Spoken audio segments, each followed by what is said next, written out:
Boa noite. Se subir mais alguém, eu vou embora, hein? Eu nem comecei, o povo já está saindo todo mundo. Bom, eu tinha conversado com o Maluf se entende com o Zé, que eu queria trocar o tema, né? Especialmente por causa dessa data, e falar de diálogos com Jesus. Lembrando, né, que na sexta-feira, às 3 horas da tarde, Jesus expirou na cruz, naquela morte infame. Das 3 às 4, José de Arimateia ficou correndo atrás de Pilatos para conseguir obter o corpo, para poder fazer o enterro. E aí eles tinham exatamente 2 horas, das 4 às 6, para colocar Jesus lá na caverna, colocar a mortalha, né, que Arimateia tinha preparado, porque às 6 horas da tarde, da sexta-feira, aparecerão as 3 primeiras estrelas do céu, a menos que esteja chovendo, e isso indica que começa o Shabat, o sábado em que os judeus não fazem nada.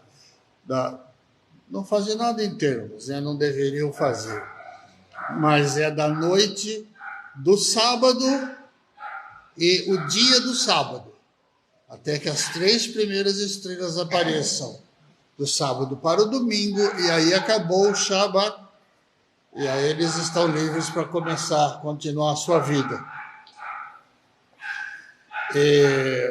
Nós também sabemos, né, que na sexta é claro que ninguém foi ao túmulo, mas no sábado, na primeira hora, Maria e Marta, né, correram para o túmulo, mas o túmulo estava aberto. Aquele selo romano tinha sido rompido, e aquela enorme pedra tinha sido rolada, e o corpo de Jesus não estava mais lá, tinha apenas a mortalha. E isto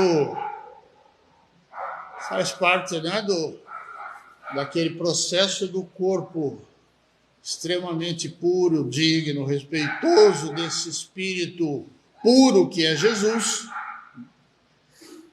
que então já tinha sido retirado daquelas condições. Mas ele tem 2 coisas a fazer, né? Ele não veio nos salvar. Aqui é cada um salve-se por si. Conhece as regras do jogo, está todo mundo falando no evangelho toda hora e na moral do Cristo.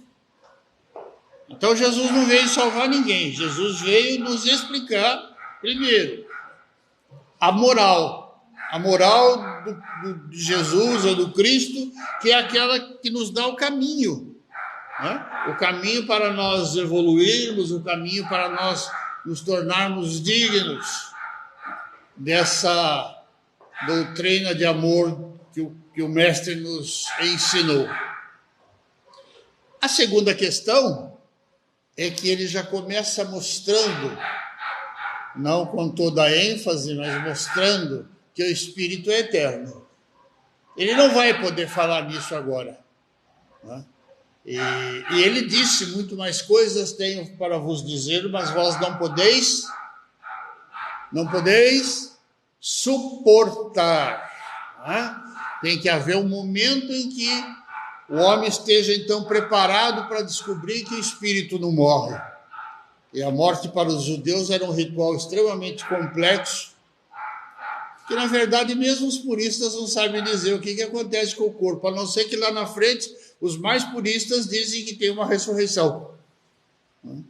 Que é também um fato bastante difícil da gente ser analisado, né? Porque se eu fico um tempo em sono eterno, sei lá, e depois terá uma ressurreição, eu imagino que o meu corpo já estava se desfazendo, porque isso é lei da biologia, né? E aí eu pergunto, os meus átomos de cálcio que eu perdi aí no chão, depois foram parar numa água fluvial e acabaram no pé de alface, alguém vai me devolver ou eu vou ficar tudo cheio de parte faltando? Bom, como nós somos espíritas, nós sabemos, né, que na verdade não é exatamente uma ressurreição, mas é uma reencarnação e tantas quantas forem preciso, de forma que o espírito possa aprender na escola da vida, na matéria, as dificuldades maiores. Porque na parte da espiritualidade, da pátria espiritual, nós também temos trabalhos e dificuldades para vencer. Mas a matéria é o grande desafio. A matéria tem os brilhos que nos ofuscam, tem os amigos que nos elogiam erradamente, tem os inimigos que nos antipatizam, tem os familiares que não afinam exatamente na nossa faixa, mas aqueles que estão exatamente dentro da nossa casa estão onde deveriam estar. Porque se existe uma diferença de afinidade, se existe uma diferença de bem-querer, de amar, essa afinidade tem que ser resolvida. E é na matéria, e é dentro das quatro paredes de um lar que nós resolvemos essa questão.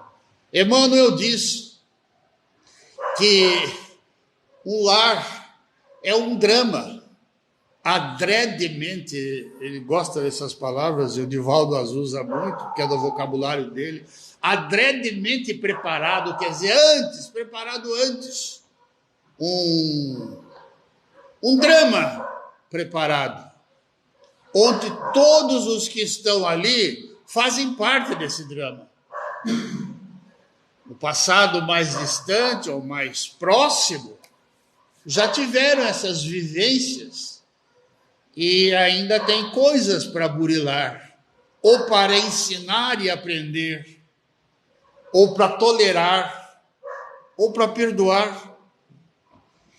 Então, nós estamos falando do sábado para o domingo, e o domingo as festas judaicas chamam de domingo da Páscoa, né? E a Páscoa significa renascimento. Mas para nós não falamos de renascimento, nós falamos de reencarnação. É sem renascimento o tempo inteiro, não precisa ser no domingo da Páscoa. Né? O que para nós a gente gosta da Páscoa é o chocolate, né? Ou eu estou errado? Estou errado? Né? Então, nós sabemos que nós vamos... Chocolate é bom, não é? Nós sabemos que nós vamos reencarnar muitas e tantas vezes quantas forem necessárias, até que a gente possa ter um pouco de amor, um pouco de tolerância, um pouco de fé, um pouco de caridade, como Jesus nos ensina nas suas palavras. Então, estamos falando de um espírito puro. E como espírito puro, ele tem... As suas lições são sempre voltadas para as virtudes, para a moral do Cristo. As suas lições são sempre curtas e significativas, como a comunicação dos espíritos mais elevados. Pouco blá, blá, blá. Às vezes uma frase é aquela que marca, é aquela que você fixa para aprender de novo, porque não precisa de muitas palavras para dar um bom significado. É característica do espírito puro a coerência das mensagens. Nunca você vai encontrar uma mensagem de Jesus que desfale, que desfaça, que contradiga as outras lições que ele nos ensinou. Porque o que é certo é certo, o que é errado. Não há como dourar a pílula, dependendo de quem me ouve, para eu ser entendido como mais bonitinho ou menos bonitinho. É rico em simbologia. E simbologia é uma possibilidade muito grande do ensinamento de Jesus, porque símbolos são conceitos, fatos, coisas que são utilizadas dentro do ensinamento para representar algo que cada um dos presentes vê e entende a medida da sua intimidade com aquele representado. Quanto mais eu entendo de montanha, mais eu entendo de por que não dá para mover uma montanha daqui para lá. Quanto mais eu entendo do grãozinho da mostarda, mas eu entendo. Como é uma comparação dizendo assim, olha, é insignificante como um grãozinho de mostarda. E isso é uma pedagogia nova, esse é um simbolismo que Jesus sempre coloca. Quanto eu vou entender, quanto eu tenho me dedicado a estudar aquilo que ele está dizendo. Alguns não vão entender, não de primeira vez, outros vão entender além do que está sendo explicado. Isso é que a educação hoje chama de pedagogia ativa. Trabalha com os conteúdos das pessoas, não fica falando assim, né? Ah, vaca, baba. Ah, blá, blá, blá. O cidadão repete lá o tempo todo. Fazer renascer esses conhecimentos lá dentro. Pedagogia ativa. Jesus usa muito de parábolas. E o parabolê do grego significa comparar duas coisas extremamente diferentes, que é para chamar atenção. É que a pessoa tire a própria conclusão sem que eu diga nada e descobre, né? Nessa comparação, se eu estou querendo exaltar o maior ou o menor, ou mais bonito ou menos bonito, etc., ele percebe isso dentro da colocação da historinha. E Jesus vai usar exatamente as coisas da vida, do dia a dia daquele povo. Da pesca, do campo, da uva, do trigo, do joio, das ferramentas agrícolas, porque aí o povo vai conseguir entender com mais facilidade. Hoje nós temos uma educação que faz isso, chama-se EJA, Educação de Jovens e Adultos. É muito mais difícil que a educação de fazer a alfabetização, o leque, ler, escrever e contar. Porque o adulto traz consigo já um mundo de conceitos formados. E para você caminhar com ele no seu crescimento de conhecimento, você tem que trabalhar com os conteúdos dele, não pode esquecer dos conteúdos dele. Jesus fez isso com brilhantismo. Trabalhar com adultos, com conhecimentos mais da prática, e Jesus fazia com que eles caminhassem nos conhecimentos, assim como o professor de EJA, Educação de Jovens e de Adultos. Jesus também usa uma outra técnica que hoje a psicologia usa muito, chamada de psicodrama. Aí você chega na sala de aula, eu fui professor, né, do ensino superior, então uns 5, 6 anos atrás, até a hora que eu dei 1900, aí eu cheguei à conclusão que não precisava mais, né, que eu já não estava mais dando conta do recado. Mas, às vezes, o ensino superior é a mesma coisa que a garotada, viu? Dependendo do dia da semana, é um inferno. Principalmente segunda e terça. Sexta não, sexta é light. Elas passam as menininhas tudo enfeitadas, né? Com tintas, pintadas para guerra e com água de cheiro, né? Você passa, você fala assim, não vai durar 15 minutos na carteira, já vai. E é assim mesmo, os jovens são assim. Nós fomos assim, é que a gente não lembra, né? O bom bode não lembra quando era cabrito. Mas é nesta situação que o psicodrama funciona, porque você monta um teatrinho para os caras entenderem. Faz eles participarem, mesmo que não está fazendo um papel, está sentado, ele é partícipe do psicodrama. Jesus é gênio, é mestre nisso. A rua está lá, está cheia, está lotada. E aí Jesus diz assim, quem foi que me tocou? Eu senti que de mim saiu força, de mim saiu energia. Os discípulos dizem assim, mestre, tem paciência, você não está vendo como aqui está lotado? Aí ele para e fala, bom, agora é a hora do meu psicodrama. Eu sinto que alguém me tocou. Tocou. Você ouviu que eu falei tocou? Foi você? E aí a hemorroísa levanta, né, e diz, mestre, fui eu. E conta toda a história triste dela. Essa é uma forma que Jesus nunca perde a oportunidade de transformar a lição de conversa de 2 a 2, né, em algo que todos os presentes possam entender. Ele não perde essas oportunidades. Jesus também é um professor que usa a tal da dialógica, o diálogo, conversa interativa. Às vezes ele responde a pergunta e pega o fio da meada, Às vezes ele joga a pergunta e espera ela voltar. E então, mestre, Israel sempre foi um povo livre. Agora estão cobrando impostos de nós. Você é contra ou a favor disso? Nessas alturas Jesus já tinha entendido que estava sendo armada uma cilada ali. Se ele é a favor dos impostos, os judeus vão querer malhar ele, porque os judeus nunca gostaram de pagar imposto para romano, esse povo impuro. Se ele diz que não é para pagar imposto, ele passa a ser alguém que está negando o poder de Roma, do qual aquele povo é todo escravo. E aí ele tem que sair dessa armadilha. Ele sai de tantas o tempo todo. Com a maior inspiração. Trazei-me um denário. Pega a moeda, né? Vira assim para o lado de César, pergunta para alguém que está ali, e quem é isso? César, mestre, olha a carinha dele ali. Então, dai a César o que é de César e a Deus o que é de Deus.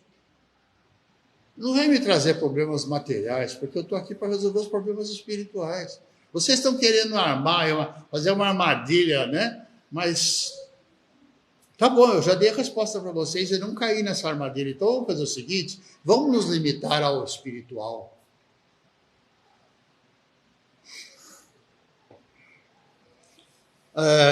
Essa é uma das muitas perguntas, né, em que Jesus fica: se negar é traição, é crime contra Roma. Se aceitar, é a fúria de todos os judeus, porque eles nunca aceitaram pagar imposto. Pagar imposto na nossa terra. E outras tantas frases lindas, onde ele encerra a questão. Tá bom. Vocês não estão gostando? Quem tiver sem pecado, atira a primeira pedra. E um por um eles vão saindo a conversar dos mais velhos. E aí ele diz, entre os homens, o maior é aquele que se esquece de si mesmo. As falas serenas de Jesus, né, contêm ordens firmes, para não dar tempo de titubear. Está curado o paralítico que sentava-se na porta formosa, na porta do templo. Por quê? Porque desde o primeiro momento ele percebeu que aquele resgate já tinha sido pago. Era hora de tirar aquele cidadão daquele sofrimento. E ele vai chegar e vai dizer assim: olha, você já está pronto, você quer tentar levantar comigo? Vamos ver se... Não. Levanta-te e anda. Engata. Pega logo a ordem, levanta e sai andando. Não para pensar. Senão você perde esse jogo de fluidos, essa oportunidade. Ou então, está lá todo aquele povo, aproximadamente 5.000 pessoas, né, que passaram praticamente o dia inteiro ouvindo Jesus pregar. E agora os discípulos chegaram e falaram: olha, eles estão com fome. Não tem nenhuma padaria por aqui, mas se tivesse, a gente também não tem dinheiro para comprar pão para todo esse povo. E nessa forma de pegar pela pergunta, os discípulos trouxeram um problema. Jesus vai envolvê-los no problema. Quanto tendes? Quantos pães tendes? Vocês já viram aqui me contaram quantas pessoas têm. E agora, quantos pães tendes? Quantos tendes? Ah, mestre, tem uma pessoa que tem 7 pães, 7 peixes. Trazei-lo. E aí ele começa todo aquele trabalho que eu não vou chamar de milagre, porque nem João chama de milagre, João chama de... Hã?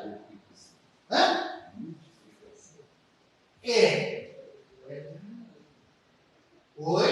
Aí usava o milagre e a multiplicação que falava, mas era outra coisa. O milagre o próprio João não gosta dessa palavra, que significa que ele está fazendo algo anormal. E o Espírito Superior não está fazendo algo anormal. Está fazendo aquilo que ele pode fazer, não faz no dia a dia, mas o Espírito consegue. Então, João mesmo chama de sinais.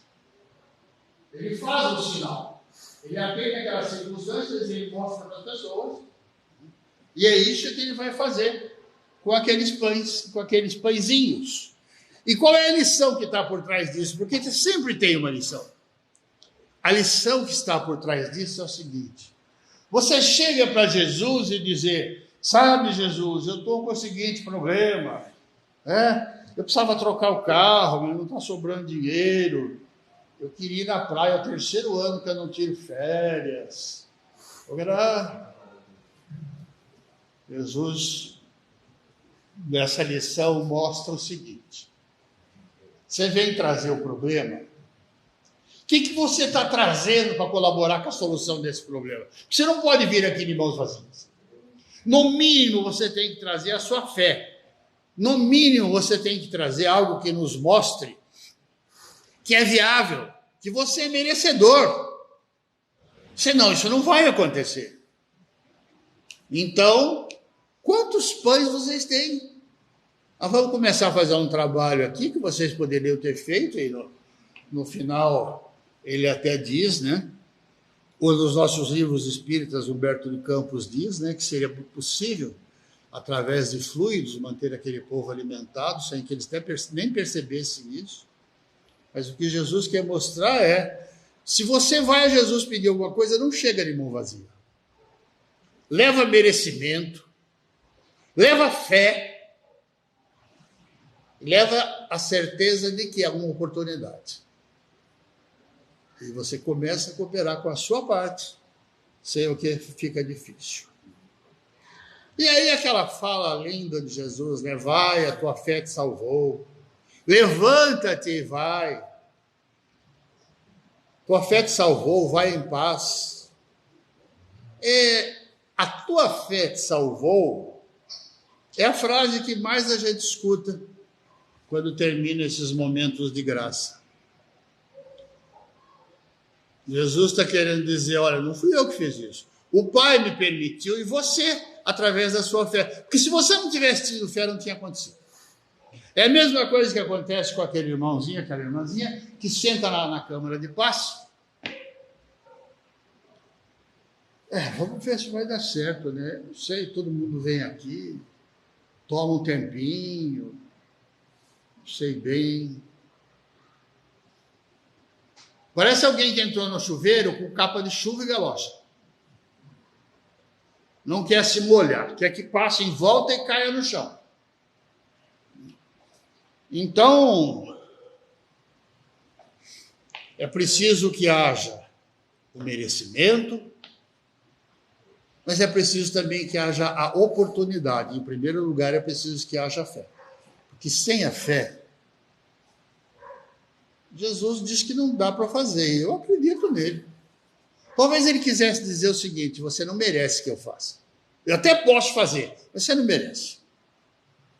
Você tem que definitivamente desejar, você tem que definitivamente meditar, orar, até que isso possa ser viável para você, até que você não sinta lá dentro do seu peito um sentimento de culpa de que está levando mais do que merece.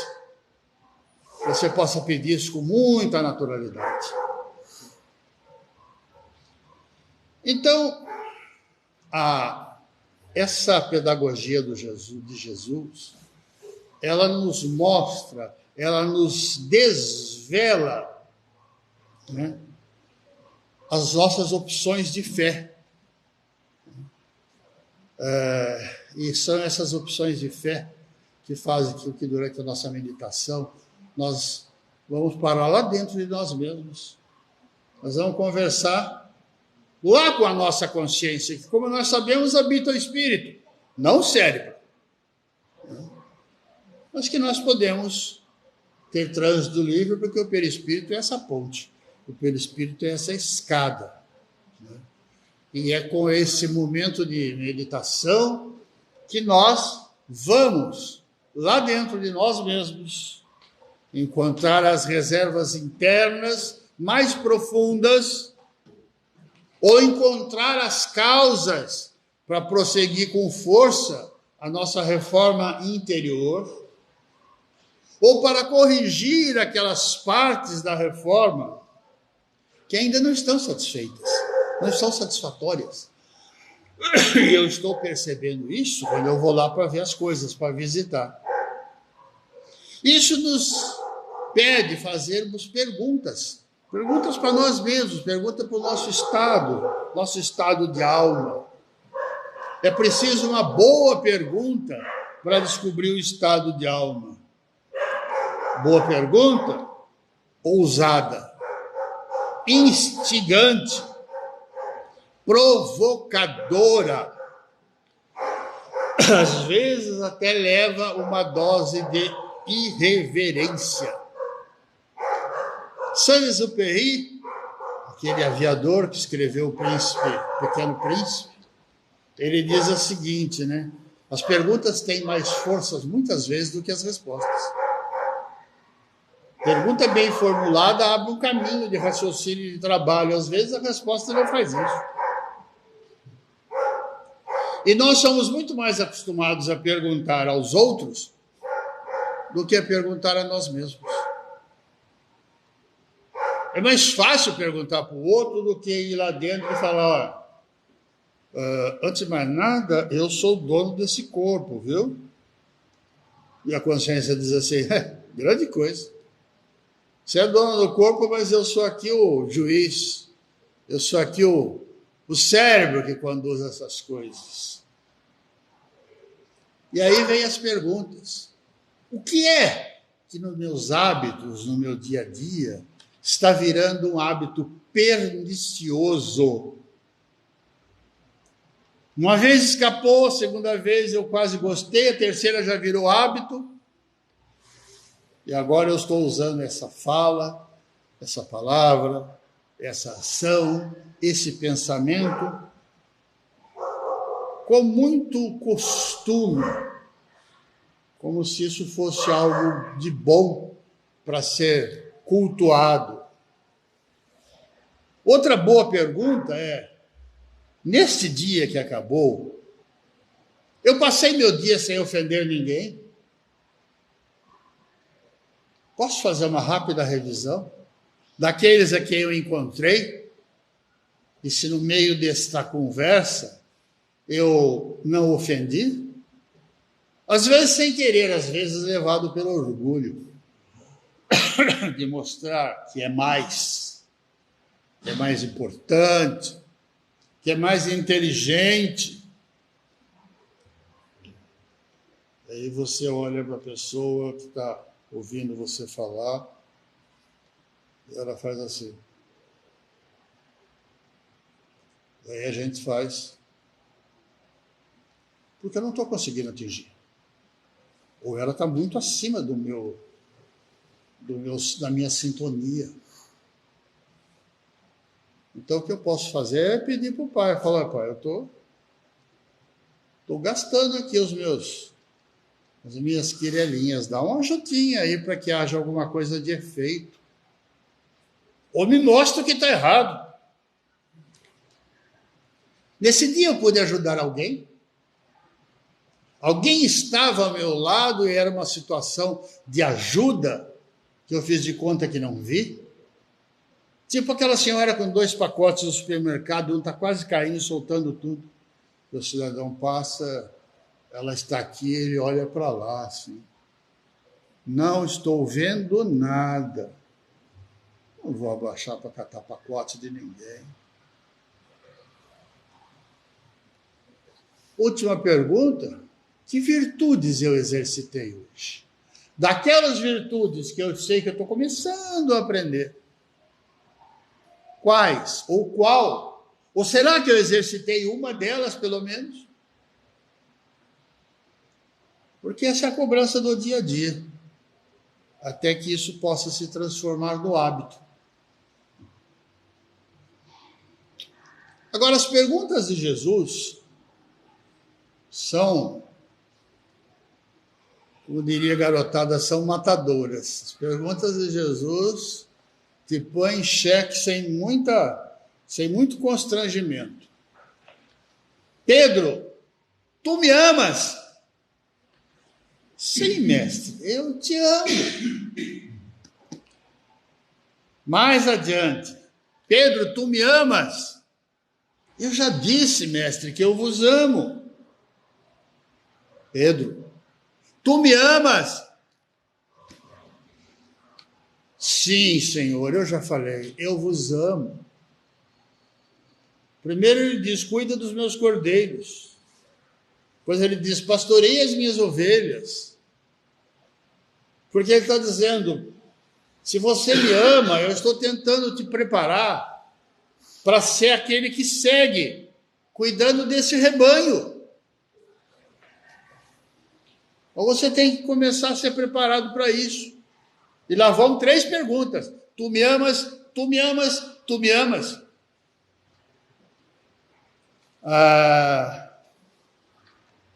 O Pedro certamente ficou magoado. Humberto de Campos aqui diz isso, né? A terceira vez, tu me amas, Jesus disse, tu sabes de todas as coisas, portanto, tu sabes que eu te amo. Jesus conclui, cuida das minhas ovelhas. Mas Pedro ainda estava sobre aquela impressão forte de ser Cefas, de ser pedra, a pedra sobre a qual eu vou... Não vou falar em igreja, porque Jesus não fundou igreja nenhuma.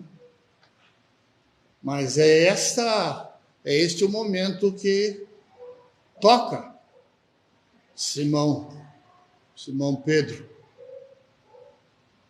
Porque nesse instante ele está sentindo que está preparado para prosseguir esse trabalho quando Jesus voltar ao Pai. O que me impressiona muito, não devia impressionar, né? Porque afinal nós estamos falando de um espírito puro, é a presciência. A presciência de Jesus, ou seja, descobrir antes, descobrir lá na frente. Tu me amas, tu me amas, tu me amas. Agora estamos na madrugada. Jesus já foi preso. Está lá no átrio, né, da sala do Caifás, da casa de Caifás, do sumo sacerdote. E aí, Jesus disse para ele, quando ele falou pela terceira vez, eu te amo, tu sabes que eu te amo. Tipo, eu te amo 3 vezes, tá bom? Resposta. Antes que o galo cante 3 vezes, você vai me negar. Ai, agora balançou Pedro, porque Pedro não esperava essa colocação da sua falha, porque nós nunca estamos prontos para analisar as nossas falhas. E Pedro já vinha tanto tempo sendo preparado, sendo cuidado, né, para ser o primeiro. E esse lugar era respeitado. Né? João está em todas. João é o precursor do Espiritismo. O que João fala no Evangelho dele, só João fala e está tudo lá para a gente ler. Mas até João, que se diz no seu Evangelho, aquele que o Mestre ama, respeita Pedro. As 2 mulheres, Maria e Marta, voltam correndo da caverna, do túmulo, chegam na casa onde os discípulos estão e acordam a Pedro e a João. Estamos voltando do túmulo, ele está vazio. E os 2 começaram a correr, só que João é um moleque de 18 até 20 anos no máximo. Pedro não, né? É claro que na corrida o João ganhou do Pedro. Mas ele chegou na porta e ele não entrou. Ele parou, ficou esperando. Os evangelhos dizem isso. Ele parou e ficou esperando que Pedro chegasse. Antes de que Pedro olhe a mortalha, ele não vai entrar.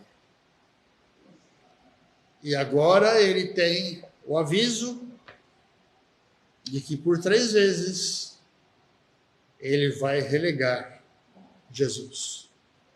E é o que ele faz. Porque primeiro ele estava meio escondido, né? Ele não entrou na muvuca do quintal lá do Caifás. Ele ficou assim, no cantinho lá na porta. E uma das servidoras chega e diz assim: Você é Galileu. Você é um dos caras que estava com ele. Não estava não. Ah, não mente para mim, eu vi, olha a sua cara de Galileu. Você é Galileu? Não sou Galileu. Ah, é sim, Galileu. Você me confundiu. Cai fora. Aí vem a revelação, né? Aquele momento em que você volta para trás e lembra. 3 vezes. Eu neguei, eu acabei de negar. Eu acho que esse é o momento máximo da revelação de Pedro. A partir daí, Pedro transforma-se. Pedro não tem mais medo de ser sacrificado pelo Sinédrio. Pedro faz pregação em todos os lugares. Pedro passa a ser um ser tão bondoso. Isso está descrito nos evangelhos. Eu não posso nem negar, nem afirmar, mas está no evangelho, que a partir daí as pessoas deitavam-se na rua onde Pedro ia passar, para que a sombra de Pedro tocasse o corpo dessas pessoas, para que eles recebessem uma bênção de cura. As afirmações de Jesus, em João 6, esta é a vontade daquele que me enviou, pois eu desci dos céus, não para a minha vontade, mas para fazer a vontade daquele que me enviou. E aqueles que estavam sendo preparados para discípulos diziam: esse não é o filho do José o carpinteiro? A gente não conhece o pai dele, a mãe dele? Como é que ele disse que desceu do céu? Tem alguma coisa errada aqui, não? O profeta não faz milagre na sua própria terra. Jesus vai sair de lá e vai morar em Cafarnaum, onde ele não tem os hábitos de costume, onde nenhum garoto que jogou bola com ele vai chegar e falar: ei, esquerdinha. Ele vai para Cafarnaum. E Jesus disse para aqueles que ali estavam criticando, né, o fato dele dizer que desceu dos céus, eles dizem assim, Jesus diz assim: parem de me criticar. João 6. Ninguém pode vir a mim se o Pai que me enviou não o atrair, e eu o ressuscitarei no último dia. A ressurreição faz parte da crença dos judeus, e aqueles que viessem a Jesus estava prometido que seriam ressuscitados no último dia. Outra situação, ainda em João 6, Jesus diz: eu sou o pão vivo que desceu do céu. Se alguém comer desse pão, viverá para sempre. Eu sou o pão que, se alguém comer, vai viver para sempre. Imediatamente os judeus começam a criticar. Como é que esse homem pode oferecer a carne do seu corpo para a gente comer? Esse é o pão que desceu dos céus, volta Jesus. Porque os seus antepassados comeram maná. Moisés, fuga do Egito. Os seus antepassados comeram maná e morreram. Mas aquele que se alimenta deste pão viverá para sempre. Muitos dos seus discípulos, ao ouvirem esta alegação, vão dizer: nossa, dura é a declaração dele. Ele está querendo dizer que os nossos antepassados que comeram maná morreram, mesmo comendo maná. E ele não. Ele é o pão da vida eterna. Só não sei se a gente pode morder ele, né? E quando Jesus percebeu no seu íntimo que os discípulos estavam murmurando por causa das suas palavras, ele chegou para os discípulos, tão claramente como eu vos falo agora. Isso vos escandaliza? Vocês estão escandalizados porque eu estou dizendo que se comer desse pão não vai morrer? Esse pão da boa nova? Então o que vai acontecer? Quando o Filho do Homem, e é assim que ele se chama, quando o Filho do Homem ascender para o lugar onde estava antes. Vocês estão aí aterrorizados pela história de comer o pão? E a hora que vocês verem eu subir ao Pai, o que será de vocês? Daquele momento em diante, muitos dos seus discípulos recuaram e não mais andaram com ele, porque era uma verdade difícil deles acreditar. Mas Jesus, que não gosta de deixar essas coisas mal cozidas, mal passadas, chega para eles e diz assim: vós também desejais ir embora?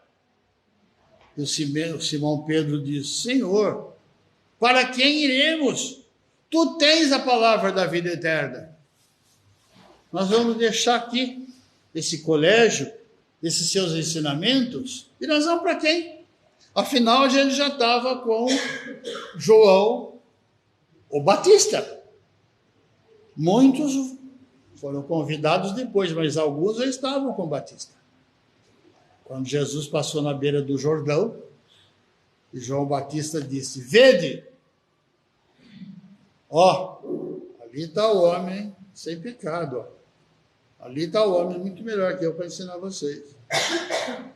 E a galera, tchau, saíram correndo atrás dele.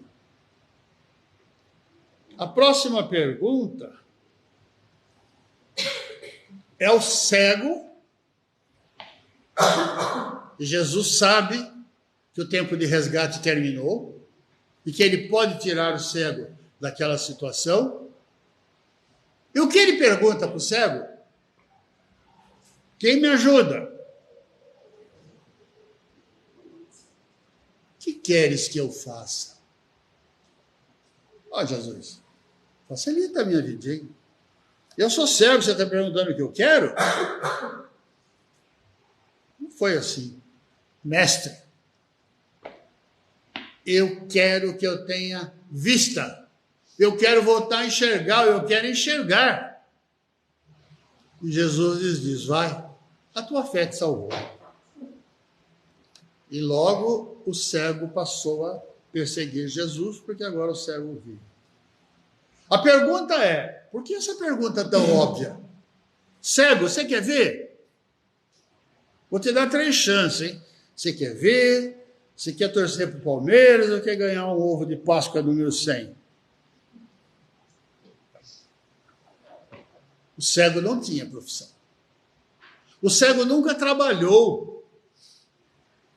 O cego não conseguia plantar, conhecer as ervas, o momento em que ela está pronta para brotar, como se faz para plantar, muito menos pescar. Até aquele momento, o cego vivia de caridade alheia. A pergunta de Jesus é mais ou menos assim: agora, nesse momento, você quer deixar de ser cego e viver por sua própria conta? E você vai ter que trabalhar para comer? Ou deixa como está? É uma pergunta absolutamente procedente. O cego, claramente, alegrou-se com a possibilidade de enxergar, mas tinha também a possibilidade de trabalhar, que agora não era mais o cego que esmolava. Então, essas ações que Jesus pratica, e muitas delas ele pratica sobre nós, e nós pedimos, elas têm que ser tomadas com coragem. Uma única página. Zé não está aí? Uma única página. Quem foi que falou mesmo?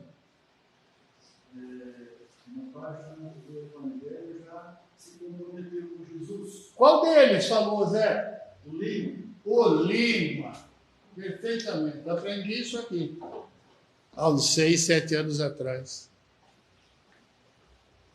Uma página do Evangelho lida com reflexão, com atenção. Ele já te pegou. Você já foi semeado. Ou então você não olhou com atenção, ou então você não acredita. E aí não tem jeito, a gente tem que esperar passar 1 ou 2 encarnações e voltar de novo a essa experiência. E aí quando a gente descobre a verdade, agora nós temos outro problema. A verdade, o que ela faz mesmo? Sal o quê? Salga. A verdade salva. Mas a verdade te compromete com a verdade. Porque enquanto você não conhecia a verdade, isso é um fato que podia passar assim, meio escondido. Mas agora você conhece a verdade. E, portanto, você não vai conseguir mais simplesmente negar.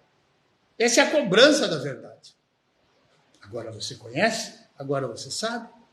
Então eu quero ver você fugir disso. Tem que ser muito malandro, muito matreiro para conhecer a verdade e fazer de conta que não conhece a verdade. A verdade salva, mas ao mesmo tempo ela nos revela a verdade e nos compromete a seguir essa verdade que agora nós sabemos. Não é bonito isso? O Humberto de Campos, ele costuma fazer aquelas pesquisas na espiritualidade, nos arquivos da espiritualidade, assim como a Amélia Rodrigues faz. E o livro Boa Nova, de Humberto de Campos, é lindo nesse sentido. Porque tem os diálogos que eles nos contam, que estão registrados na espiritualidade, e que Humberto de Campos, assim como a Amélia Rodrigues, assim como o André Luiz, eles resgatam aquilo e depois nos contam. Jesus e os discípulos vão se recolher à casa de Pedro. A casa de Pedro é o quartel-general. É ali que fica a barca, no lago de Cafarnaum, lago de Genezaré, e a casa de Pedro é o quartel-general.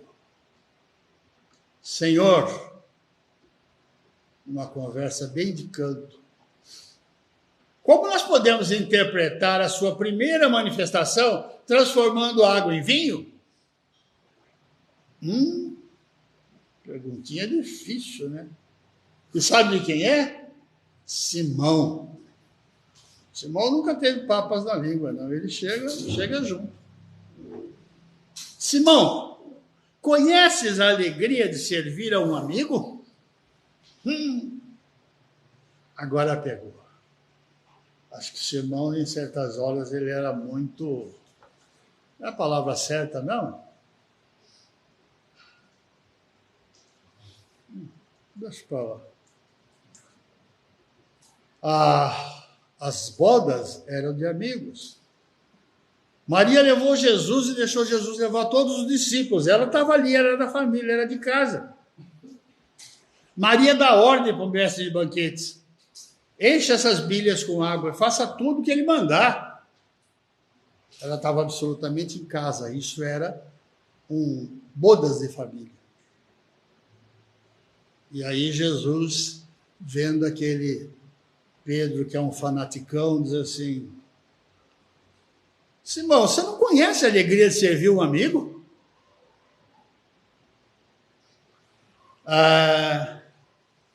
Nicodemos vai embora. Aquele final daquela história, né, de pode o homem nascer de novo, voltando ao ventre da sua mãe, sendo velho, a história acaba ali. Mas o André e o Tiago, que estavam escutando, isso já é noite, madrugada, Jerusalém dorme, um silêncio profundo, mas nem André nem Tiago querem dormir antes de descobrir a resposta desse problema que Jesus levantou. E aí Jesus, entendendo essa dúvida deles, diz: por que tamanha admiração perante essa verdade? As árvores não renascem depois de podadas? O homem não pode nascer de novo? Árvores não renascem depois de serem podadas? Às vezes estão praticamente mortas. Significado: no homem a renovação dá-se do mesmo jeito que, por exemplo, a árvore. O corpo é uma veste, o espírito é o dono. E toda roupagem material, em algum momento, fica rota e não serve mais. Aqueles que têm a honra, a alegria de participar das sessões mediúnicas, onde nós atendemos aqueles nossos irmãozinhos que não sabem que morreram, não sabem nada da espiritualidade. Esse é o grande susto. Às vezes eu tenho a impressão que quando o dialogador fala você morreu, o espírito morre também do lado de lá. Então eu morri? Morreu. Você morreu. Você, o seu corpo, morreu. Deve estar em algum cemitério por aí. Você, espírito, não. Porque espíritos não morrem. Tanto é assim que você está aqui falando comigo. Ah, mas não estou entendendo. É fácil. Se afasta um pouco dessa senhorita que está emprestando o corpo para você. Dá uma olhada. Você é ela? Não, eu sou homem. Então você já está começando a perceber, né? Que para a gente entender, a gente precisa de alguém que está com o pé do lado de cá e com o pé do lado de lá. Porque agora você vive na verdadeira pátria. Você vive do lado de lá. E a sua roupa da matéria foi usada até o momento em que era preciso que você a usasse. Depois disto, ela foi entregue à terra, porque nós viemos do pó, o corpo, e para o pó voltaremos. Como espíritos são eternos, você está aqui conosco. E a morte do corpo, essa mudança é uma mudança indispensável. Como uma poda revive uma roseira velha. A alma, o espírito, caminhará sempre através da experiência na matéria, em vários corpos, até que possa começar a atingir a perfeição. Nunca vistes a primavera dar flores sobre uma casa em ruína? Isto é o renascimento do espírito. Aquele espírito que era uma casa em ruínas e que agora tem uma primavera. Também todas as mulheres conhecem a primavera, né? Aquela flor. E aquela primavera está dando flor no telhado. Madalena diz: sou uma filha do pecado. Todos me condenam. Entretanto, mestre, observai como eu tenho sede do verdadeiro amor. Minha existência com todos os prazeres tem sido estéril e amargurada. E aí as primeiras lágrimas começam a borbulhar dos seus olhos, enquanto Jesus a contempla com aquele olhar de bondade infinita, aquele olhar que passa por nós assim como se fosse um vidro bem limpinho, que não impede nada de enxergar. E ela continua: ouvi o vosso amoroso convite ao Evangelho, desejava ser das vossas ovelhas. Mas será que Deus vai me aceitar? E aí Jesus faz uma bela preleção para dizer que o Pai não perde ninguém. Todos aqueles que desejam vir e estar com o Pai poderão fazê-lo. Linda manhã no lago de Tiberíades, Jesus aproxima-se de um barco de pescadores. Dele desembarca Simão Pedro e André, o André filho de Jonas, que é também um pescador. Jesus se aproxima do barco assim, sem conhecer, e já diz: Simão e André, filhos de Jonas, venho da parte de Deus e vos convido a trabalhar pela instalação do reino na terra. Isso não é a primeira vez que ele faz, não. Ele chega e chama pelo nome. E o chamado fica perguntando: de onde nós nos conhecemos? Eu já fui apresentado. E como ele diz que é o reino do céu na terra, o André é o único que capta esse... Não, o André não capta, o André diz assim, o lago é muito grande, existem muitas aldeias circundando. E Jesus diz, o reino pode abranger a todas. Aí ele dá um sorriso e pergunta, quereis ser meus discípulos? Uma pergunta bem direta, como as grandes perguntas existenciais que nós devemos nos fazer periodicamente.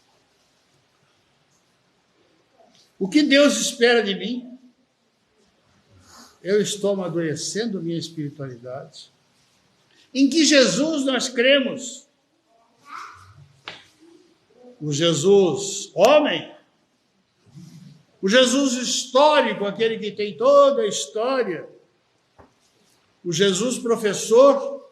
Aquele que não perdeu nenhuma oportunidade de nos ensinar?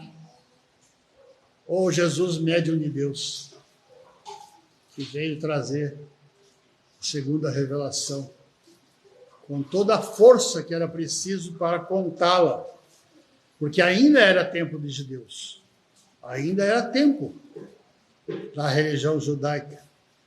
E Jesus está pregando algo novo, a segunda revelação. Mas esse caminho, eu comentava do caminho, esse caminho das respostas é sempre pessoal. Esse caminho é válido para aquele momento da vida de cada espírito. Esse caminho da busca, a busca é interior. Portanto, o caminho é pessoal. Muitas vezes a gente não encontra o caminho para mergulhar lá dentro. E Jesus sabe formular a pergunta fundamental. E vós, que dizeis que eu sou? Jesus, passeando com os discípulos, e ele pergunta, e quem o povo diz que eu sou?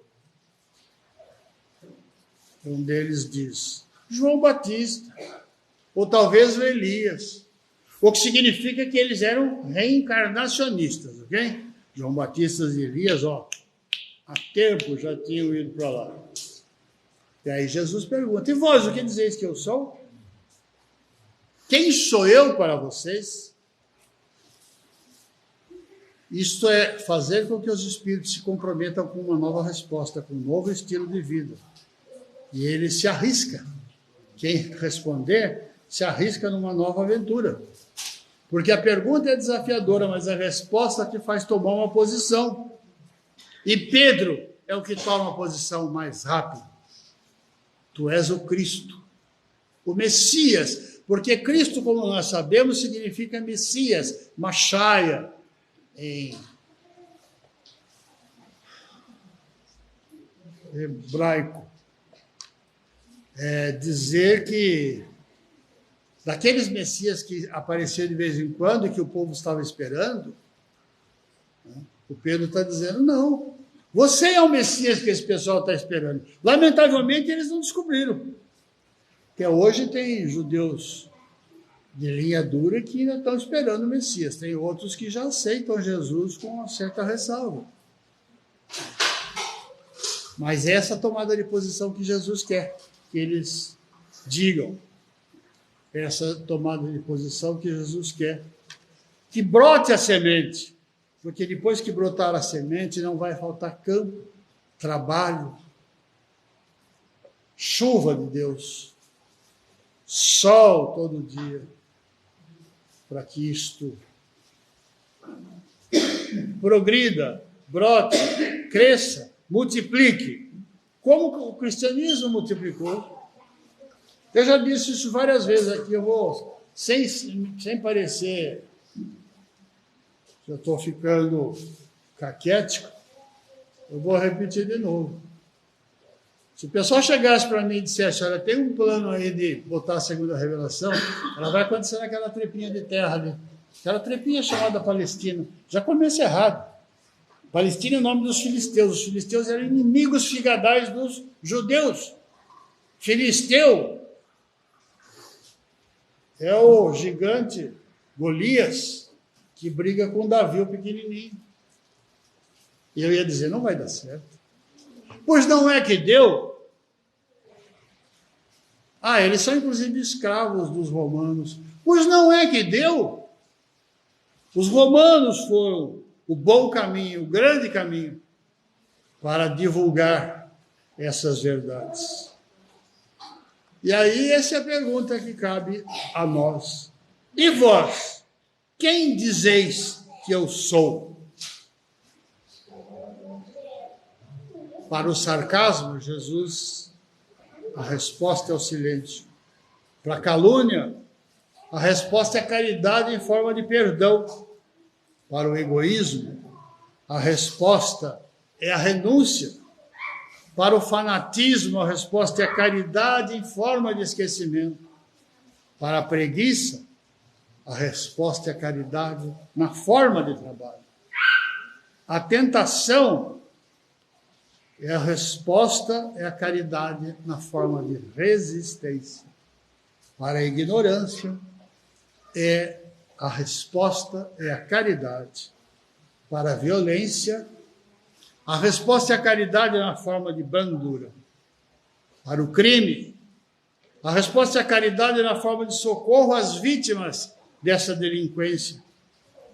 Para as trevas, a resposta é a caridade na forma de luz. Em qualquer momento no caminho da vida, a resposta cristã será sempre desfazer as forças do mal a partir das forças do bem. Muito obrigado.